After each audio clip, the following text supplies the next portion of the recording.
comprendre l'église locale. Et nous allons continuer un peu aujourd'hui. J'étais juste un ou deux mois encore ce matin. Et je pense que tu dois recevoir ta part au nom de Jésus. Amen. Comprendre l'église locale, pourquoi? Parce que c'est important aux enfants de Dieu de comprendre c'est dans quoi ils sont engagés. J'ai connu beaucoup de personnes qui sont fatiguées dans leur maison et qui disent que si vous voulez poser la question pourquoi vous allez faire l'église, la personne va te dire j'ai été déçu parce qu'une sœur de l'église m'avait fait ceci, parce qu'un messie de l'église m'avait fait cela, parce que les pasteurs sont des vrais sérieux. Moi je veux faire l'église parce que les mamans de ma vie sont moins sérieuses. Moi je veux faire l'église parce que le directeur de louange est moins sérieux. Moi je devais faire l'église parce que.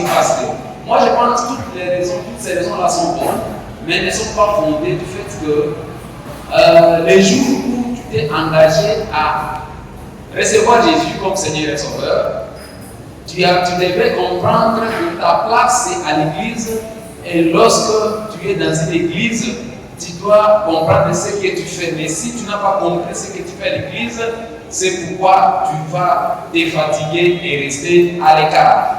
C'est pourquoi cette série, je pense que va toucher la vie de quelqu'un et ça va lui permettre de changer son comportement et ses attitudes et surtout la façon de faire les choses.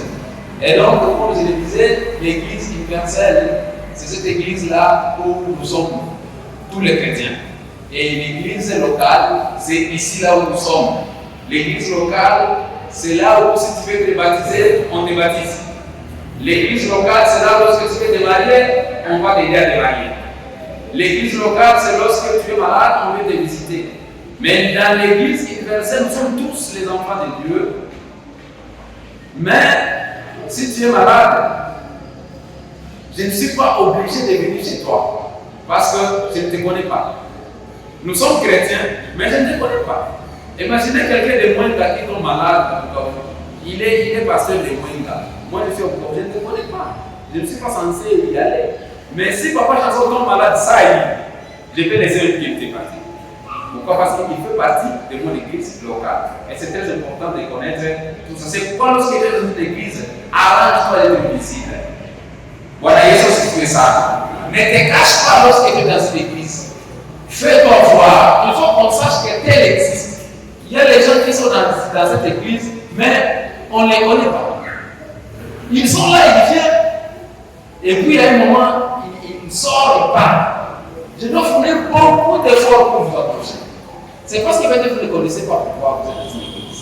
Lorsque vous êtes dans une église, faites-vous voir. Que le pasteur sache comment est-ce que tu peux être dans une église et tu ne connais pas le pasteur de l'église. Le pasteur s'appelle comment tu n'as qu'un ami, tu n'as pas. Le pasteur, tu n'as qu'un ami. Tu ne connais pas même les noms. Qui est le responsable de tel département, tu ne connais pas.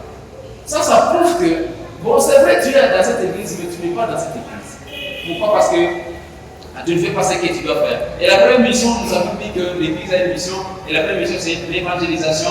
J'avais dit que nous devons faire l'évangélisation à intéresser ou parler de Jésus à d'autres personnes. Et ce matin, je vais ajouter un plus. Je vais te dire comment il faut évangéliser, comment il faut parler à quelqu'un le bon message de l'évangile. Le premier point, c'est qu'il faut avoir un désir ardent. Tu dois avoir un désir ardent dans ton cœur si tu veux évangéliser. Ça doit brûler dans ton cœur. Ça, c'est le premier point. Et c'est consigné dans le livre de Romains, chapitre 1 et le verset 15. Romains, chapitre 1 et le verset 15. Romains, chapitre 15 et le verset 1. L'apôtre Paul dit qu'il avait envie de parler de la bonne nouvelle à d'autres personnes. Romains chapitre 1, le verset 15, il est dit: ainsi, j'ai un vif désir de vous annoncer aussi l'évangile. Tu dois avoir un vif désir d'annoncer l'évangile, de dire à d'autres personnes qu'il y a quelqu'un qui est décédé, qui est mort pour lui. Ce désir doit être en toi. Et c'est là où ça commence. Les désirs ardents. Deuxième point, tu dois prier pour les perdus. Dans le livre de Jean, chapitre 12, aujourd'hui on vous laisse plein de passages. Dans le livre de Jean, chapitre 12, Jean chapitre 12 et le verset 40, vous allez voir comment est-ce que prier pour les perdus, c'est très important. Ils ne savent pas en fait pourquoi ils sont dans ce qu'ils font. Et toi, ton rôle, c'est prier pour eux. Jean chapitre 12 et le verset 40, il nous est dit ce qui suit. Il a aveuglé les yeux et il a endurci leur cœur, des pères qui ne voient des yeux, qu'ils ne comprennent du cœur, qu'ils ne se convertissent et que je les guérisse. Amen. Amen. Satan a aveuglé les cœurs de certaines personnes, c'est pourquoi ils ne comprennent pas, elles n'ont pas envie de changer. Et lorsque toi tu parles, comment quelqu'un comme toi tu peux faire ce que tu fais? Il est aveuglé, il est aveugle, il ne voit pas. Il ne doit pas comprendre pourquoi les oreilles sont bouchées. Tu parles mais il n'écoute pas. Tu cries même fort, il n'écoute pas. Pourquoi? Parce que Satan a aveuglé. Satan est notre ennemi et c'est lui qui ne permet pas à ce que nous puissions écouter facilement. Si tu évangélises quelqu'un et tu parles à quelqu'un, mais il ne t'attend pas, comprends qu'il y a une influence diabolique derrière. C'est pourquoi il n'attend pas. Ne maudissez pas la personne, n'haïssez pas la personne, mais continuez à prier pour la personne. Et un jour, tu verras cette personne changer. Dès Corinthiens chapitre 4 et le verset 3, la Bible aussi nous dit que Satan est celui qui aveugle le cœur des incrédules. Donc, si le message de l'évangile ne passe pas, c'est parce que Satan a endurci les cœurs. Tu parles à quelqu'un, c'est comme s'il ne t'écoute pas. Il n'est pas là. Tu dois comprendre que c'est là. Pour évangéliser, tu dois prier pour d'autres personnes. C'est la prière qui va t'aider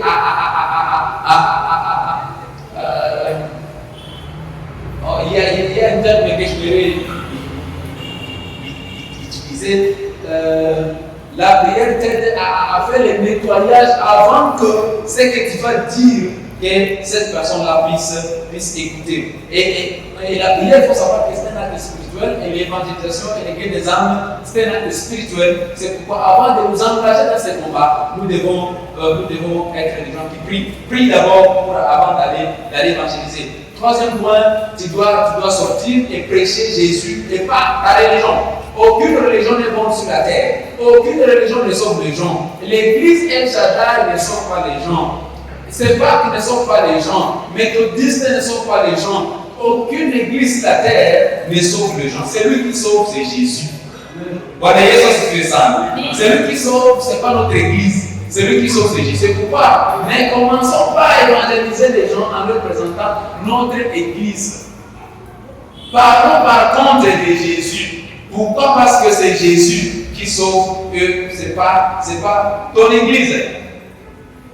Quatrième point, ne promettez pas trop, à part les amis, comme je viens de le dire.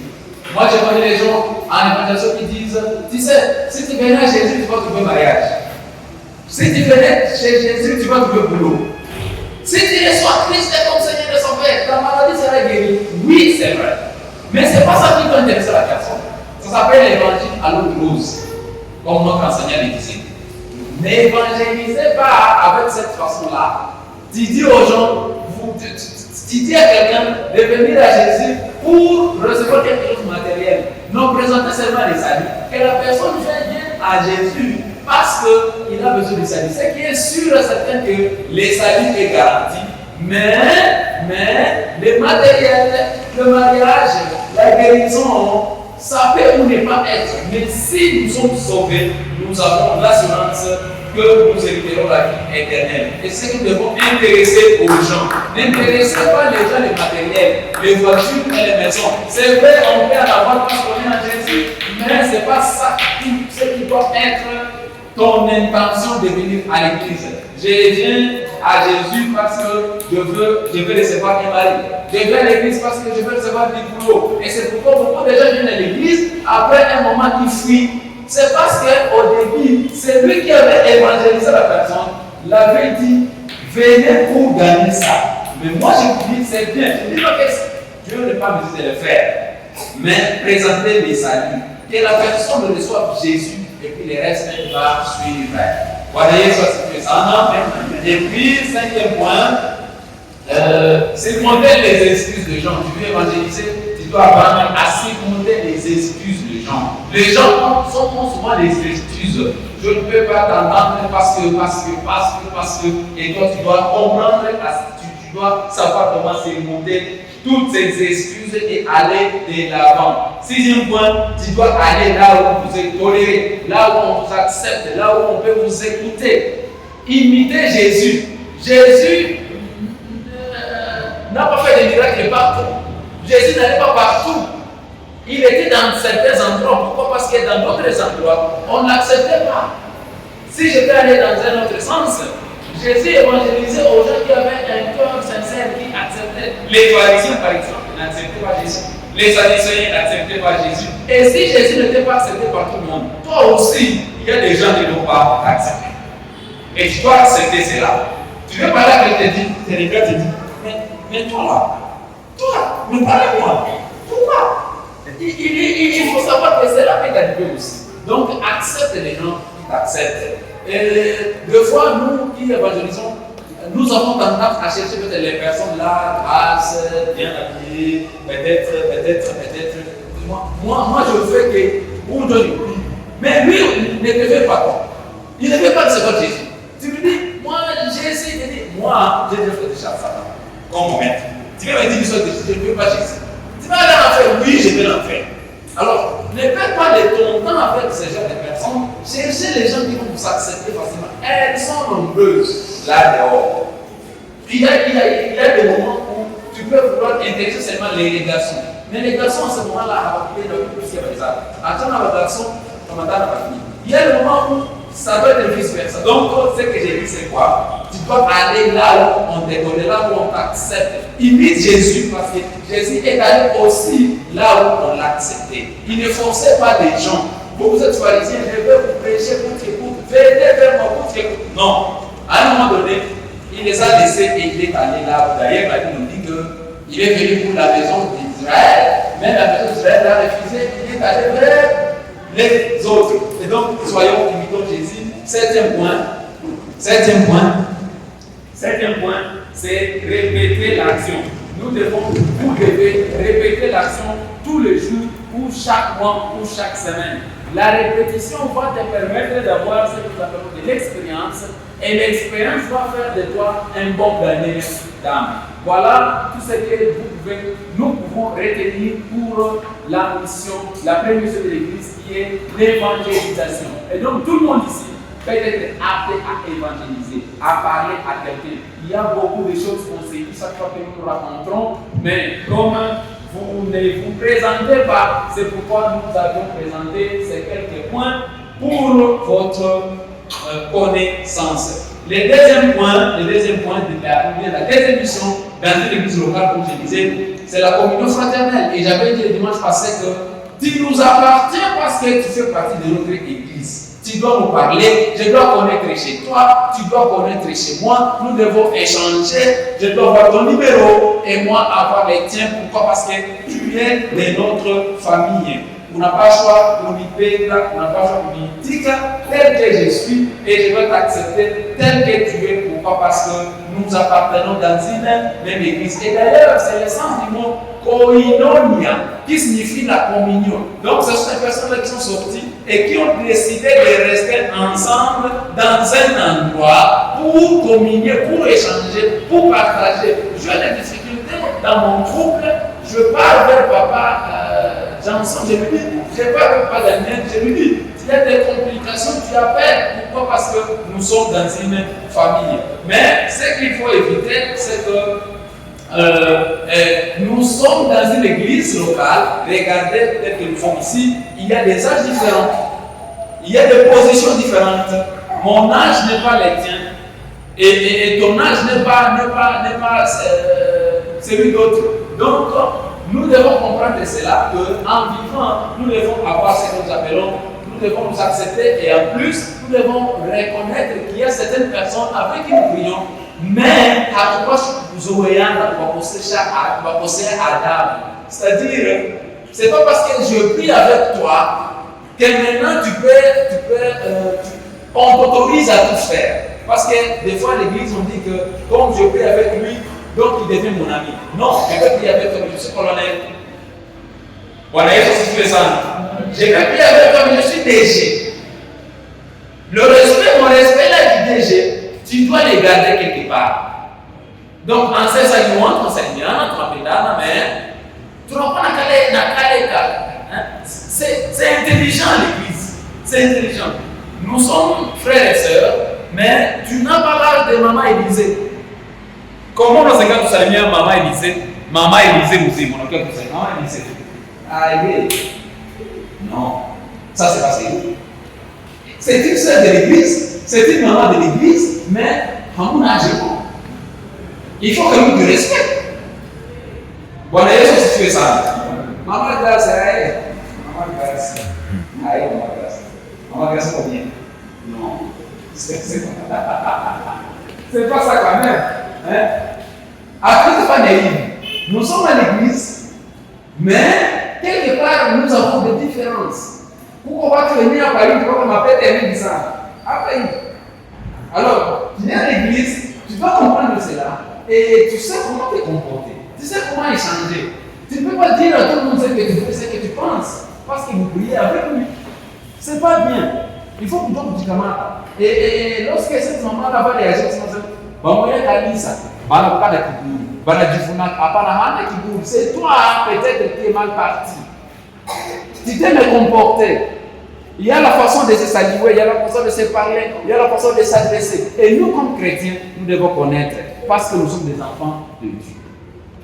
Jésus tombe au travail, mais nous prions ensemble. Mais je ne perds pas cette supériorité-là parce que nous prions ensemble.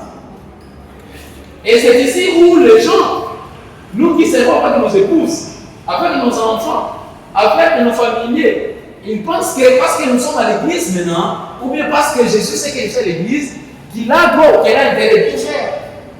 C'est pas ça. Kanisa ni tu kanisa, tunajua kisa kutengeneza. Kisa kukamatana.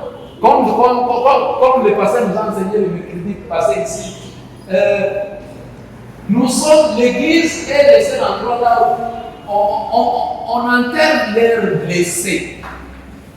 Tu as un mari qui est pasteur, par exemple, mais parce qu'il commet un dégât, il dit Nando mobile. Tu n'as pas pasteur.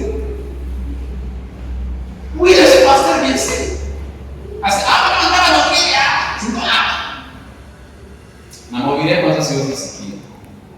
Là, tu vas louper.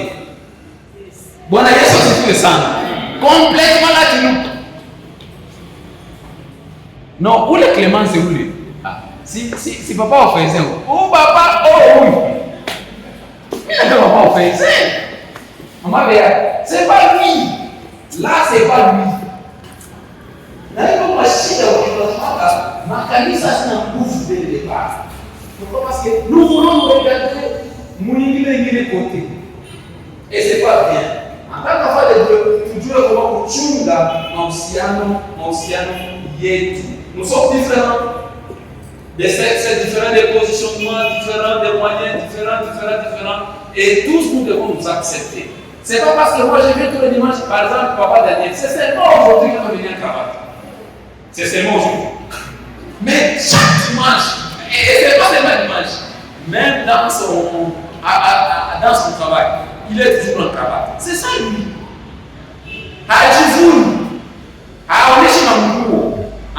C'est ça lui. C'est ce qu'il est. Mais moi, si tu me dis, moi, de mettre cravate du lundi au dimanche, en tout cas, lundi. Si tu as comme ça, je me sens bien. Comme ça, je me sens très bien. Et si je mets costume, maintenant je ne vais pas le mettre 5 cabisses, mais je vais mettre parce que l'obligation est carrée. Je vais mettre. Donc ne pense pas que parce que quelqu'un vient ici chaque dimanche, il change. Qu'il y a du fou. Il dit, on n'a jamais alors, c'est ça lui. Mais moi aussi, papa, je ne vais pas m'habiller une chemise de fois.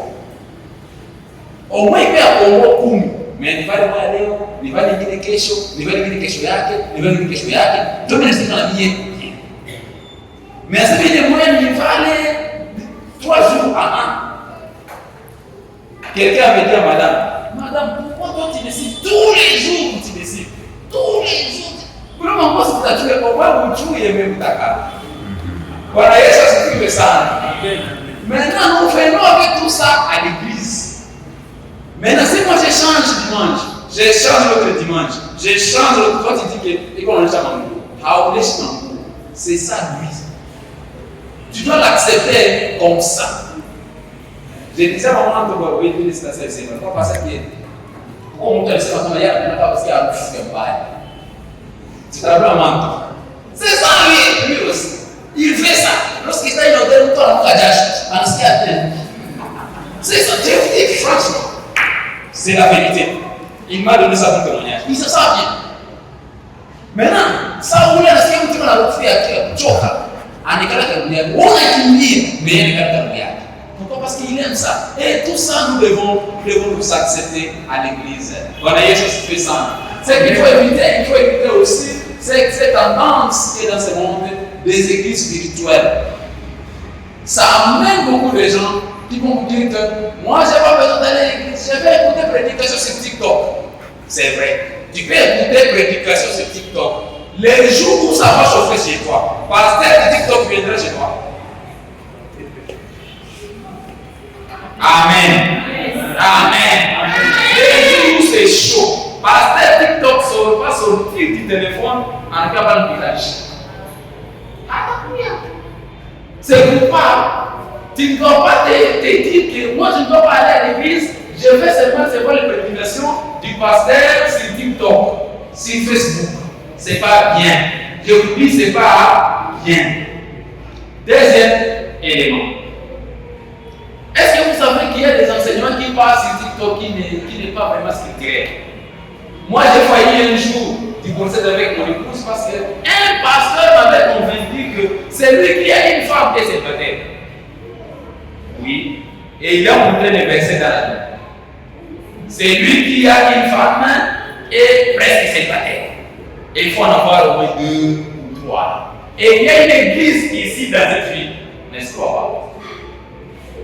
Dans cette ville, où il faut avoir au moins 3 femmes. Comment on va te dire? Et les versets de la Bible sont là. Maintenant, quand tu es encore bébé spirituel, tu veux dépendre des enseignements sur TikTok. Et c'est pourquoi on touche dans le calice. Amen. Amen. C'est pourquoi on touche dans le calice. Parce que moi je te dis, il faut faire ça. Tu vas aussi au TikTok, on te dit ça. Tu attends aussi cela. On a ce qu'il y a la Bible, on a jamais dit qui va ça. Tu ne sais plus qu'est-ce qu'il faut faire. C'est pourquoi avant d'aller dépendre de YouTube, de TikTok, est d'abord la base. Moi, je peux écouter l'enseignement. D'abord, oui. Ça paraît vrai, mais ce n'est pas vrai. Pourquoi? Parce que j'avais eu le temps de comprendre, d'être enseigné la parole de Dieu. C'est pourquoi, ici chez nous, nous dépendons uniquement de nos enseignements. Je ne peux pas aller prêcher en dehors de ce que Pasteur Alain me prêche. Ce n'est pas que je ne sais pas trouver d'autres enseignements, mais je vais rester dans cette vie-là. Pourquoi? Parce que c'est ce qui va nous construire, c'est ce qui m'avait construit, c'est ce qui m'avait béni, et je dois continuer dans ça. C'est pourquoi nous tournons autour. C'est pourquoi enseigne-moi, enseigne exactement ce que Papa Olivier Derrin avait commencé à s'aimer. Ou Bichunguza, ça tourne autour de ça, ça tourne autour de ça. Et donc, il y a un réseau. Maintenant, toi, tu ne connaîtras pas ces bons réseaux parce que comment nous organisent. C'est pourquoi nous te conseillons d'écouter nos enseignements ici. Amani met souvent les enseignements sur Facebook, sur YouTube. Allez-y là-bas, téléchargez, écoutez les enseignements, ça va te construire. Et en plus, notre pasteur a écrit un livre, Au-delà des apparences, pour lequel votre logo comme ça, au Kaïchi. Mais tu vas voir ce qui ne peut pas pour nous. Et si tu as besoin du livre, vois maman encore à Takupatia, comment t'as pas de l'équité. Et je vous informe que je vais commencer à enseigner ces livres, nous tous à Kouya. Où est la copie? Parce qu'on verra verset par verset, chapitre par chapitre. Vous savez, on a si tout, à autant de catégories. Et moi, je ne vais pas faire ça, je vais prendre les livres, je fais ça chapitre par chapitre. Et donc, nous devons nous arranger en tant qu'enfants de Dieu à éviter cette histoire-là d'église virtuelle et à préférer nous rassembler avec nos frères et sœurs. Troisième point qui est important, troisième mission de l'Église, c'est nourrir les troupes, c'est nourrir les enfants de Dieu. C'est ce que j'ai disais. Notre mission, c'est vous dire la vérité et rien que la vérité. Par exemple, sur le port des pantalons, est-ce que porter pantalon c'est bien ou c'est pas bien? Qui dit la Bible? Nous allons vous dire ce que dit la Bible et vous allez maintenant décider. Si on vient par exemple à l'église en pantalon, est-ce qu'on commet un péché? Moi je vais répondre non ici chez nous. Pourquoi? Parce qu'on tolère les femmes à porter pantalon. Mais si tu es à Chabounda, dis-moi le village là, il y a plus Chabounda, il y a plus Mochanda. Oui, oui. Le village là, il y a Marita, un village que tu connais, il est là, à Chabounda. C'est vraiment difficile.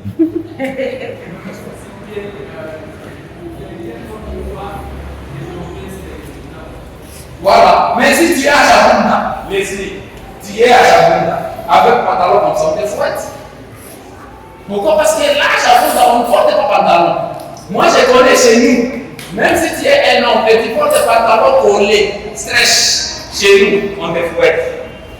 Ces pantalons, mais on te fouette parce qu'on dit, l'homme doit porter pantalon serré comme ça, serré. Non, on te fouette. Et donc, ça dépend du milieu. Et tout ça sont les enseignements que nous devons vous enseigner ici à l'église. Parce que les enseignements créent la maturité. Et lorsqu'on est mature, on sait comment se comporter. Donc, la mission de l'église, c'est nourrir aussi. Comme nous, par exemple, notre mission, parmi nos missions assignées, on nous avait dit nourrissez le peuple de Dieu. Nous devons nourrir. Et c'est la raison pour laquelle je me tiens tous les dimanches ici pour enseigner parce que c'est ma tâche. Ni kazi yangu nilipewa ni kulishe kanisa la Bwana. Donc si je ne le fais pas, j'abandonne parmi mes missions régaliennes. Donc je dois m'arranger pour nous nourrir. Donc c'est à l'église là où vous serez nourris. L'église, sa mission aussi, à part l'évangélisation, à part la communion fraternelle, sa mission aussi c'est nourrir les peuples, donner des instructions, donner des enseignements qui conviennent, qu'il faut pour que le peuple de Dieu soit transformé, parvienne à la connaissance. Ce n'est pas seulement demander les offrandes, ce n'est pas seulement prophétiser, ce n'est pas seulement faire tout ce qu'on voit qui se passe à l'église, mais c'est aussi nourrir les peuples de Dieu. Quatrième mission, c'est les services. C'est les services. C'est l'église. L'église doit apprendre à servir les autres. L'église doit apprendre à servir les autres. Et c'est important pour nous parce que plus nous apprenons à servir les autres, plus nous devenons importants. Et plus nous devenons importants, plus nous aurons des récompenses lorsque nous serons chez notre Père. Personne ne sera récompensé parce qu'il avait reçu seulement Jésus, mais nous serons récompensés en fonction de ce que nous avons fait sur la terre. J'ai vu quelqu'un qui fait comédie et qui a dit que, imaginez-vous, vous allez voir aussi, on vous dit que vous ne mangerez qu'en fonction de ce que vous avez mis comme offrande. À ce moment-là, et ça paraît dingue, mais en quelque sorte, il est tout moins qu'il est rattaché à la vérité. Donc, ce que nous faisons comme service sur la terre va permettre à ce que nous puissions recevoir des récompenses. Lorsque tu sers à l'église, lorsque tu apprends à servir à l'église, tu évites les critiques inutiles. Tu vois, j'ai remarqué souvent que les personnes qui parlent beaucoup à l'église, ce sont les personnes là qui ne font rien. Ok, nous allons faire un cabis. Mais celui qui fait quelque chose, il connaît la rigueur de ce qui se passe. C'est facile de venir sur l'église et de dire que papa vous habite. C'est facile de dire. Mais si je vous dis que papa vous faisait aider ici jusqu'à 21h hier, ne lui pas venir. Je suis allé à la maison à 20h passées. Il vit il peut pas. À 20h, il est d'accord. Maintenant, quand tu viens aujourd'hui dimanche, tu commences à critiquer. Ah, on a fait ça aujourd'hui. Alors, on vous a dit bien. Mais où est-ce que toi tu étais? j'étais là, les soirs là, du coup, est-ce que tu ne peux pas aider? Donc, à l'église, nous vous apprenons aussi à servir parce que chaque fois que nous servons, nous devenons beaucoup plus bien. Et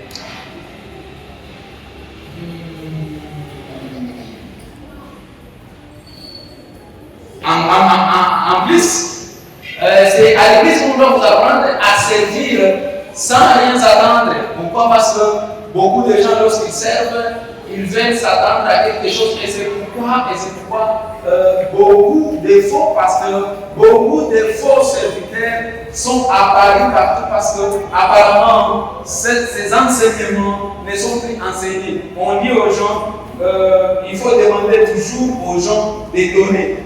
Il ne faut rien donner pour rien. Par exemple, j'ai un ami qui me dit que nous devons nous arranger à chaque fois que nous servons à demander qu'on vienne souvent en aide. Ce qui n'est pas scripturel selon la parole de Dieu. Je ne dis pas qu'on ne peut pas assister quelqu'un qui nous a aidé. D'ailleurs, Timothée nous dit que nous devons partager nos biens à ceux qui nous ont partagé aussi l'évangile. Mais ça ne doit pas être ça le motif des écrits. Je vais devenir pasteur parce que je veux manger les offrandes. Je vais devenir prophète parce qu'on commencera à me donner de l'argent ici. Je veux faire ce que je fais pour qu'on puisse me donner. Mais nous devons apprendre à servir gratuitement. Il y a quelqu'un qui est allé dire à mon épouse que, en tout cas, quand on appelle un servir, dans mon bois, on dit ça, les tampons, ça d'a takombea Mungu akafanya miujiza mikubwa mbele ya sadaka. J'ai dit à mon épouse, ne donne rien. Parce que lui là, il a laissé gratuitement. Pourquoi lui il veut imposer que tu lui donnes d'abord? Je ne dis pas qu'il ne faut pas donner. J'ai dit il faut donner si tu sens vraiment qu'il faut donner. Et tout ça c'est quoi? C'est parce que les gens n'ont pas compris la mission pour laquelle ils sont dans une église. À l'église, c'est servir. Tu dois te poser la question, qu'est-ce que moi je fais ici? Est-ce que moi je contribue? Est-ce que moi je sers? Et j'ai aimé Amani comment il a dit que tu ne dois pas servir seulement Dieu avec ta tête, mais aussi avec tes moyens, avec ton argent. Est-ce que tes moyens servent l'église? Tes moyens, est-ce que ça sert l'église? Est-ce que Frangaya ou bien ton argent, tu caches ça? Tu ne veux pas que ton argent puisse servir l'église. Ton argent aussi doit nous servir. Et pour finir, nous devons prendre la cinquième mission de l'Église. C'est l'endroit là où nous faisons monter le parfum de bonne odeur à notre Dieu en faisant un culte de louange et d'adoration.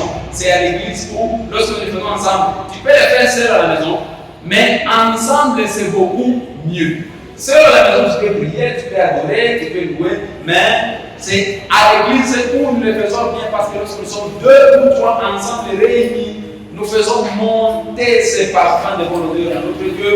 Et là, comme dans la parole de Dieu, nous dit, faites lire à la maison, comme on a plus de temps, dans 1 Corinthiens chapitre 14, le verset 26, mais aussi Colossiens chapitre 3, le verset 16, et Marc chapitre 14 et le verset 26. Tous ces passages nous disent que chaque fois que nous montons la louange, chaque fois que nous racontons, nous devons chanter. Et on ne chante pas pour faire du bruit, mais on chante pour présenter un culte à notre Dieu. Et j'ai aimé comment Amani avait défini les cultes. Malheureusement, aujourd'hui, on pense qu'à l'église, c'est là où on est pour faire du bruit.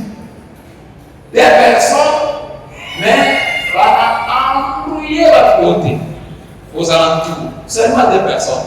Baffe ici, baffe là-bas. D'autres baffent le tourner dehors. Brigando. Même les passants, même les vitres sentent vraiment la pression de la musique. C'est pas ça vraiment louer, moi je pense.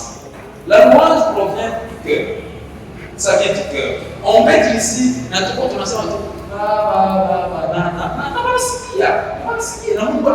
et il est content. Donc, on ne doit pas faire la louange pour seulement crier, faire des bruits inutiles, mais aussi, et c'est pourquoi d'ailleurs ici, nous nous concentrons à faire des textes.